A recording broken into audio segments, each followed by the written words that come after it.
Welcome to the Connected Health Podcast, where we explore the real, sustainable, and holistic tools for you becoming your best and healthiest self. I'm your host, Vanessa Cohn, integrative health coach, personal trainer, and lifelong student of the body. And today we're diving deep into one of the most misunderstood and overcomplicated tools for healing and longevity. In our series about healthy foundational habits today, we're talking about exercise. Exercise is foundational. It's not optional. Because our bodies were designed to move. We're not designed to sit for too long. We're not designed to be immobile for too long. We're designed for movement. That's why we have bones and tendons and ligaments and muscles. And the body can do some incredible things. If you think about Olympic athletes or professional athletes, the amazing feats that their body is able to allow them to perform is absolutely incredible. And we actually, as common people, really put professional athletes up on a pedestal and admire their skill and prowess. That's why stadiums are packed out for all of these events like professional games and Olympics. We don't have to be professional athletes to have meaningful movement and longevity in our lives. Exercise is anti-aging. What it does is that it impacts your metabolism, your mood.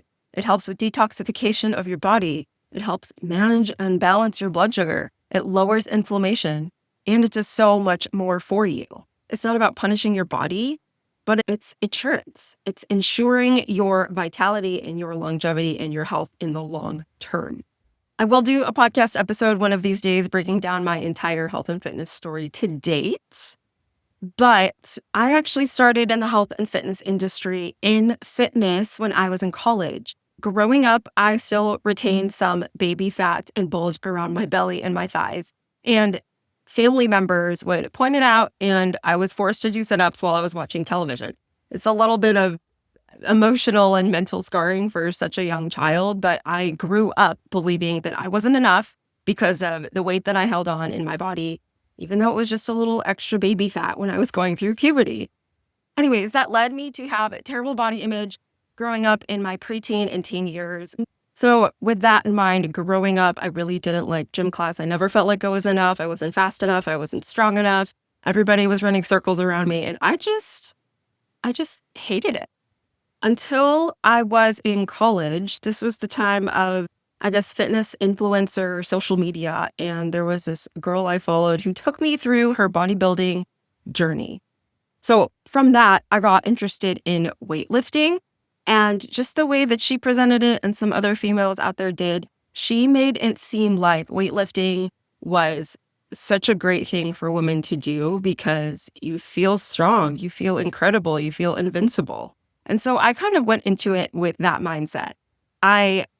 Without giving too much of the story away, I worked short-term with a brand new personal trainer who overall inspired me to go into that profession myself. So working with him made me see that I wanted to be a literal badass in the gym and just get as strong as possible. And I went on to pursue that certification for myself. So right out of college, I graduated with my teaching degree, and then I also got certified that same week as a personal trainer. And I started working at the gym that I was interning at. And it was just so much fun. I loved being able to learn new ways to move my body, to teach other people how to move their bodies as well. And I just fell in love with the prospect of movement. And my fitness journey has changed over the years with some injuries and just life. When I was younger, it was more of go hard, go fast, max out. Now, as I'm getting older, it is about building and preserving muscle, being able to maintain my mobility as I age. And a lot of the people that I work with as a personal trainer these days are in their golden years of life. And I see the same thing over and over again. Really bad posture, really poor core strength, poor shoulder mobility and neck mobility, because if you sit a lot and don't move a lot, you use it or you lose it.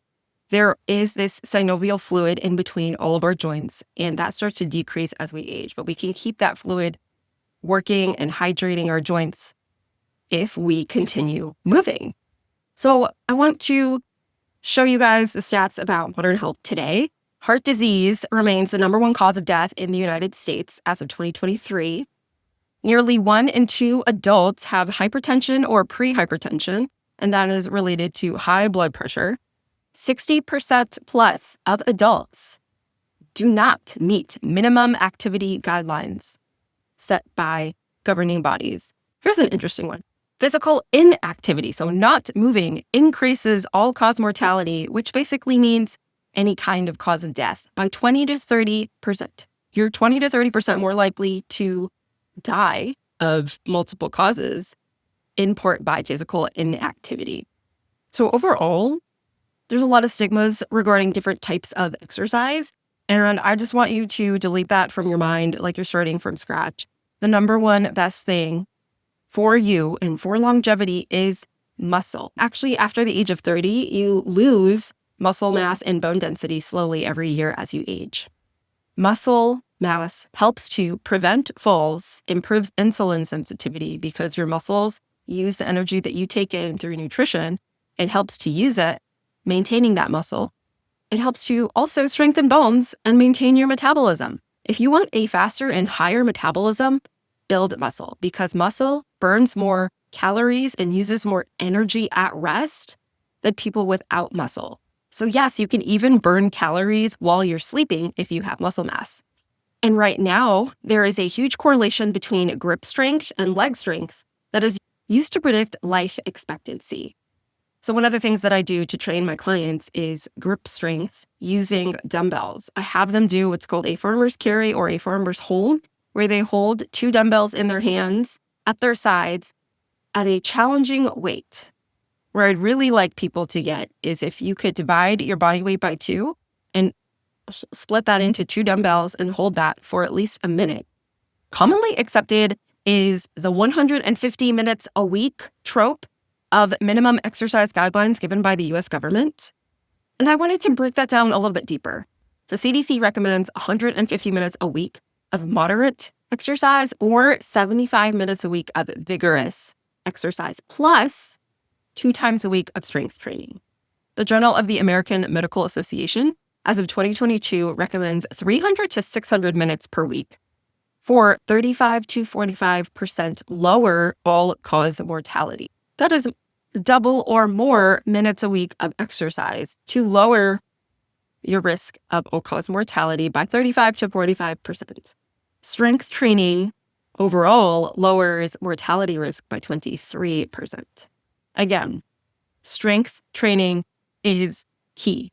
If you build your muscles, you also strengthen your bones. You also lower your blood sugar. It has all of these positive metabolic effects for you that can help increase your lifespan. Having strong bone and muscle will help prevent falls and even prevent damage when you fall. If you've got strong bones and muscles, they're less likely to break and tear. Whereas if you are inactive and you don't train, if you step wrong off a curb, you could actually deal with pretty serious damage depending on how old you are. And then on the weight loss side, by improving insulin sensitivity, helping boost your metabolism, that helps manage weight as you age. Exercise is such a foundational habit because it helps keep you strong and resilient from all of the risks that life can bring. And you also can't deny the aesthetic factor as well. A lot of people appreciate a lean and toned look, and you will achieve that through muscle building and cardiovascular activity. Wanted to talk about exercise and mental health. Exercise is comparable to antidepressants for mild to moderate depression, and here's how. There is a Duke University study which compared aerobic exercise to sertraline for patients with coronary heart disease and depression.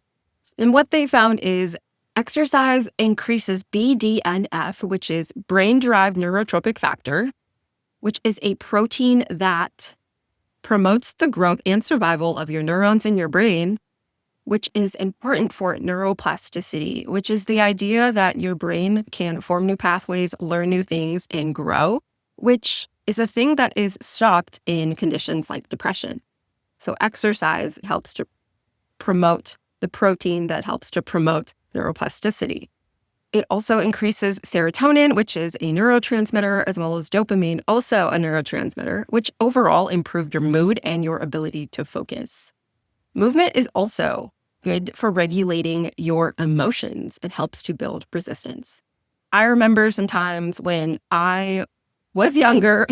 First of all, I had a really rough day. I was teaching a really long day and coaching, and I was just a little bit frustrated. So I actually went to the gym super late and lifted heavy and lifted hard. And I felt so good after that because of all of these things like the serotonin, the dopamine, the endorphins of just moving my body to get out of that mental funk. I felt so much better.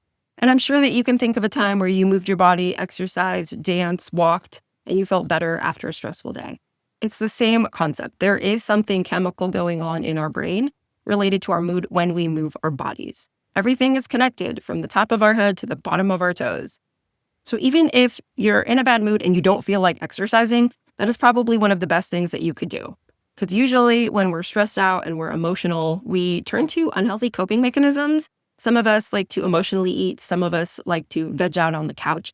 And both of those things are very detrimental to our health and our bodies. So even if we don't feel like it, it's so good to just move your body. Take a walk, do some gentle stretching, do a 10 to 15 minute stretching yoga video. I promise you, you will feel better right after. As a holistic health coach, I wanted to also talk about the holistic approach to movement, the whole mind, body, spirit approach to movement, because I think that's important to discuss. All movement counts, whether it's walking, whether it's dancing, yoga, hiking, and strength training. I've talked a lot in this episode about how key strength training is, and that is something that should be a part of your weekly exercise routine, but it doesn't have to be the only thing that you do. You can add in walking. If you like to dance, you can take a dance class. You can take a pound class. If you enjoy yoga, you can incorporate that. If you enjoy hiking, you can incorporate that. Personally, I enjoy multiple forms of movements. So I'll give you an example of what my week of workouts typically looks like. Personally, I like to strength train about 3 to 4 days a week. I'll do upper body, lower body, core. I'll train my back. I do all of these things because I want my full body to experience the benefit of building muscle. I do spend some time doing some rehab. I have this really old shoulder injury, and so I do spend some time strengthening those weaker muscles in the shoulder. I do yoga most weeks, once a week, because it just feels so good to just have that quiet time to move my body. Because moving your body isn't always quiet, but I personally appreciate the quiet time where you're just either doing yoga at home or in a class where it's mostly silent except for the instructor giving cues. And I just think that's so relaxing for my mind and my body.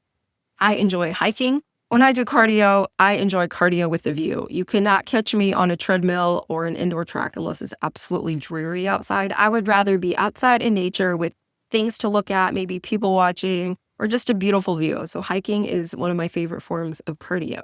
And walking, even if I don't have a particular scheduled workout for a day, I will try to be more intentional with my walking, whether that means taking the stairs instead of the elevator, parking a little bit farther away from the grocery store and taking more steps to go in, or just getting up from a seated position and walking more, whether that be taking laps indoors. All of that helps and it adds up. So if you want to take a holistic approach to movement, here's what I would do. I would take a look at all the different forms of movements out there. And there's so many more than you think. Even outside of what I've listed, there's martial arts, there's many forms of dance, there's many forms of cardio that you can take on, as well as strength training. So I would take bits and pieces of what you do like, including strength training, because that is key and vital, and figure out a routine that works for you. Overall, movement does not always need to be intense, just consistent. If you're generally sedentary right now and you want to start this rigorous workout routine, that's not sustainable for you and you're not going to keep the habit. So start slow, build up, try different things. If you're not even sure what kind of movement you like, try different things. There are many places that will allow guest passes to try out fitness classes. It's great. If you have a friend who is a member at a gym, maybe you could have them. Maybe they could have you as a guest to try a class or a facility, or you can even go to your local fitness center and ask if you could have a tour, have a day pass, or just try out the facility or a class for a period of time. If you are just starting out, I wanted to give you some encouraging statistics to get you over that threshold to actually walk into a gym and try some movement. Number one, there was a massive study done in 2015 where 661,000 adults over the age of 14 years, they found that the biggest muscle and strength gains happen when you are a beginner. In the fitness world, we call these newbie gains because you gain a lot of muscle and strength as you first start, as your body adapts to the movement. And then things will start to even out and you'll start to gain muscle at a slower but steady rate.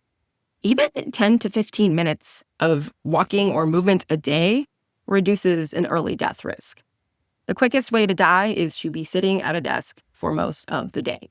The best thing that you could do for yourself is get up and move, even if it's unconventional. If you move from being sedentary to achieving minimal activity, that includes a 20% drop in mortality risk. Even that minimal requirement by the CDC of 150 to 300 minutes a week can reduce your mortality risk by 31%. So basically, I'm giving you all of these statistics to say, whatever you do, whatever intention that you set, it is going to change your lifespan and change your mortality risk. It is going to make a difference. It might not seem like much at first, but the choices that you make today affect your tomorrow. Wanted to give you some options for putting this into practice because we could have all of the knowledge in our head, but unless we take that knowledge out of our brains and put it through our bodies and work with it, change is not going to happen. Again, as with any new habits, start small. If you are starting from a place of zero activity, start with a walk every single day. 10 to 15 minutes, you can build that up. If you're ready to hit the gym, you can do strength training 2 times a week, and you can build it up to either 3 or 4. Focus on consistency over intensity. What that means is consistency means setting a goal for 5 times a week and start doing 5 times a week as much as you possibly can. Even if it's 10 minutes of walking 5 times a week, that builds the habit of consistency that you can build upon and increase that time of walking. If you want to do some movement that you've never tried before and you don't quite know what you're doing, taking a fitness class or working with a trainer can help you learn the things that you don't know how to do and build your confidence. A lot of the time, people don't want to try things like strength training because they're afraid that they don't know what they're doing and they could hurt themselves. Working with an instructor or trainer can take that fear away and give you the knowledge and tools that you need to start building upon your own healthy habits. If you're pretty new to weightlifting, a lot of fitness facilities will have machines, and that's a really good place to start because the machines are designed for most people in such a way to include the correct range of motion, so it's less likely for you to hurt yourself. Exercise becomes the most powerful when it becomes a habit. If you're going to put in minimal effort and maybe walk once a week or maybe do a strength training session once a month, you will see the best success when you make it a habit. Start with once a week, build it up to twice, 3 times, whatever you want your movement to look like. Look at where you are and look at where you want to be and see how you can gradually work up to that consistently. All right, to wrap up this episode, I wanted to give you best practices and tips. You want to have 30 to 45 minutes of intentional movement most days, if not every single day. This can look like a walk. This can look like a strength training session. This can look like a dance class. This can look like some Tai Chi in your living room. Whatever you decide to do it and do it as consistently as possible. You also want to incorporate strength training because building that muscle and strong bones, tendons, and ligaments is going to give you the best anti-aging benefits. You want to do that 2 to 3 times a week, hitting all major muscle groups throughout the week. Walking. There's a standard of 10,000 steps per day, but actually hitting anywhere from 7,000 steps up is going to be super helpful for you. If you have a desk job, I would recommend taking some hourly breaks just to walk a lap around the office, get up, go to the bathroom, even get up and stand behind your desk and do some full body stretching. That can help you so much with even just blood flow and circulation. If you're having issues getting these habits to stick, I would recommend habits stacking. Like I talked about in episodes before, when we talk about building habits, you want to put a habit, attach it to another one, so that your mind creates the association of the two being done together. So you can pair something like exercise with something positive that you already have in your day, listening to music or a podcast. You can pair a walk with outdoor nature because nature is pleasant to you and you can walk through it and enjoy it at the same time so that your brain and body experience benefits. All right, you've got some knowledge, you've got the practicality of it, and when it comes down to it, we all know that exercise is important, but sometimes it seems so daunting and so big of a task that we don't know where to start. So I want to give you your action items for the week to start taking this knowledge out into the real world and changing your life one habit at a time. Pick one movement habit today. Do something today. Go for a walk. Do a little dance video. No one's going to judge you if you're dancing in your living room. Do a stretch routine also. If you want to find helpful movement videos, the best place to look is YouTube. There's lots of instructors who are going to help break down some specific exercises, stretches, or even rehab movement for particular body parts that you have ailments with. Keep it simple and repeat it. The body does like routines, and routines of muscle building and stretching actually make those parts of the body stronger. Build momentum by repetition. Even if you pick one video to work out to and you do it for the whole week, that's awesome. That's great. Start somewhere. Remember, exercise is the most powerful medicine when it becomes part of your routine. You don't have to force yourself to do a high-intensity boot camp class if you're not ready for it. Just work your way up. Thank you for tuning in to the Connected Health Podcast. If this episode encouraged you to see movement in a new light, I hope that you can share it with a friend or leave a review on Apple or Spotify, or you can leave a comment on YouTube if you're watching this there. Remember, your body is capable of healing, and movement is a big part of that story. Until next time, I'll see you in the next episode.